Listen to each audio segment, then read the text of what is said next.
Hello, Tina O here from Tina O Life on 25 Nights to Close 50. This is night number 19 of 25.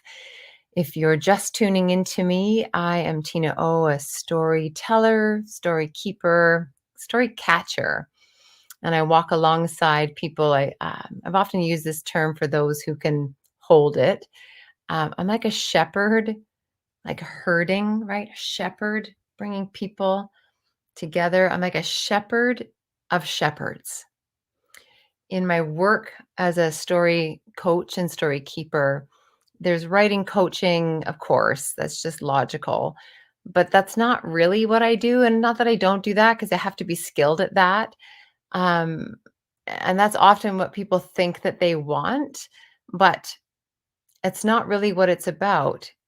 What I do with people is I shepherd the story that they are shepherding. So it's like when there's something it's like my whole thing is about emergence.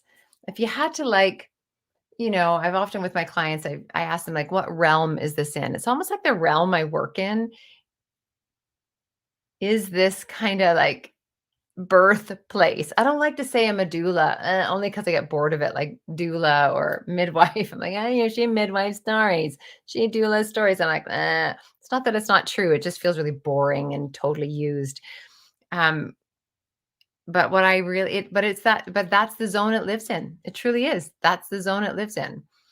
When you don't know what's coming, because when we're giving birth, we don't know what's coming. We just know it's a baby, right?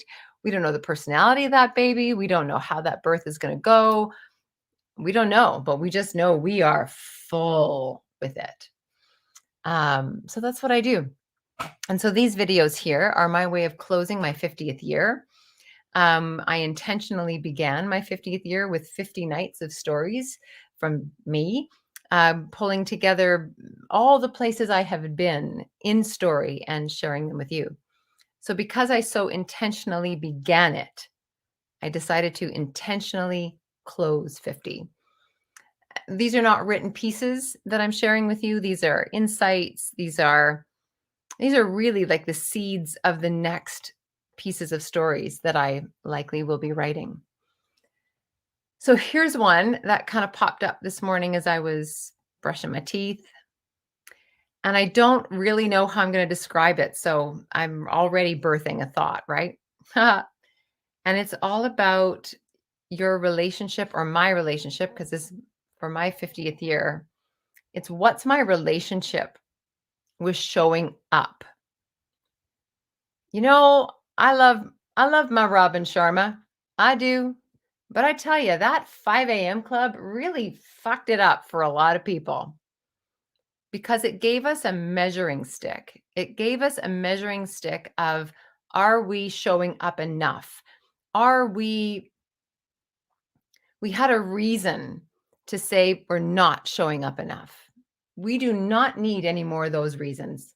And at the same time, we need different reasons to measure our showing upness.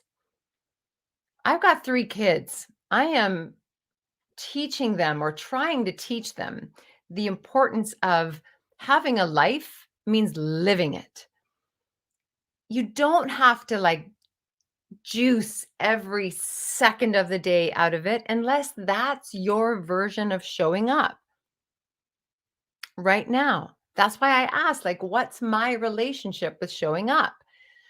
This year, what I learned is that there have been so many things that I have beat myself up about, or that I have been embarrassed about, or that I have wished were different, thinking that if it was different, it would be better or easier for me around this showing up thing. So, for example, I have told myself I should get better at my calendar.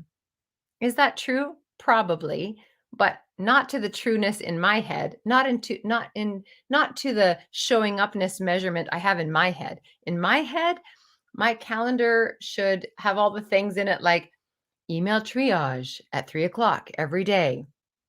Every Friday, close everything you started that week. Every Sunday, prepare for your Monday. And then at the same time, when I do that kind of stuff, what happens is on Sunday, I'm like, it's Sunday. What the hell am I working? What the hell am I working for Monday on Sunday for? What am I preparing my Monday for on Sunday? And don't tell me that it's because it's going to make my Monday better. Yeah, okay. It's going to make my Monday better, but now I'm working on Sunday. No. Um, no. So my version of showing up, like that's the kind of stuff I'm talking about. Like the other one that I have had before was don't miss anything, which I love. And I kind of live that way. Again, is there truth in it? Yeah.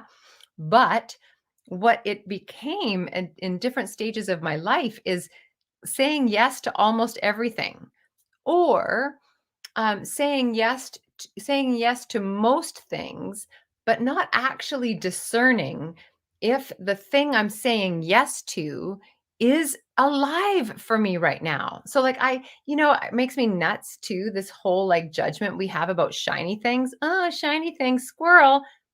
Some of us are squirrels. Some of us are ravens. Some of us in our showing up are about shiny things. Some of us in our showing up are about squirreling things.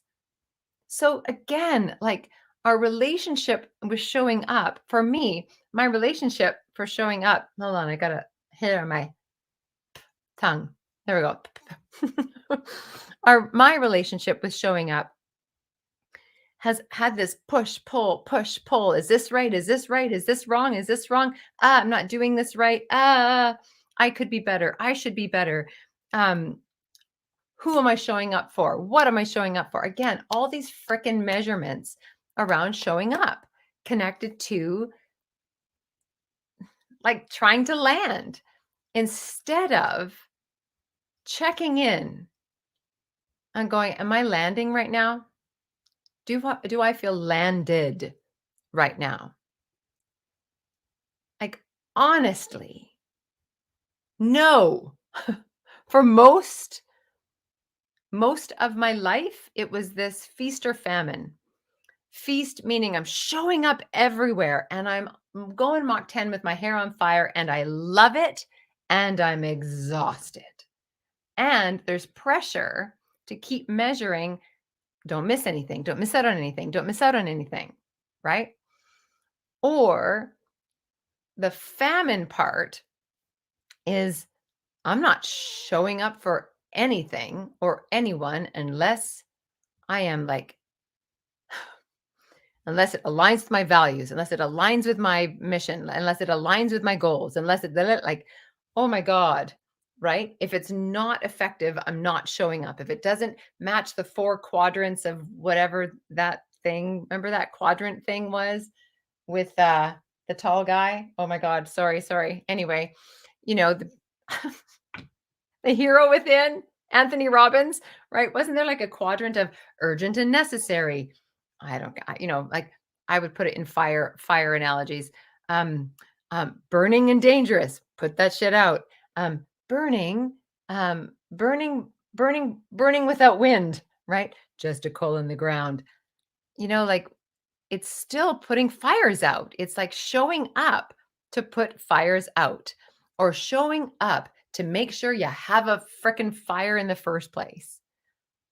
And my relationship to showing up this year has taught me that one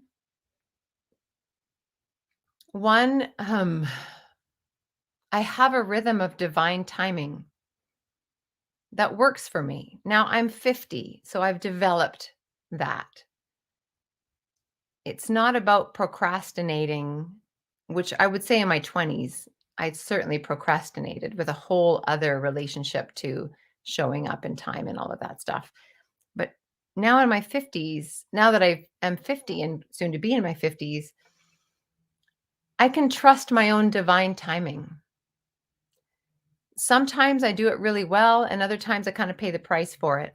Meaning sometimes I do a lot of things at the end and a little bit at the beginning. And yet at the same time, there's something in my rhythm that I already have and trust it. The other piece that I learned for me in showing up is that no one's gonna die if I don't dot, dot, dot, whatever that is. And that's a phrase I use a lot for me. The other thing I'm learning about showing up, it kinda all goes back to divine timing.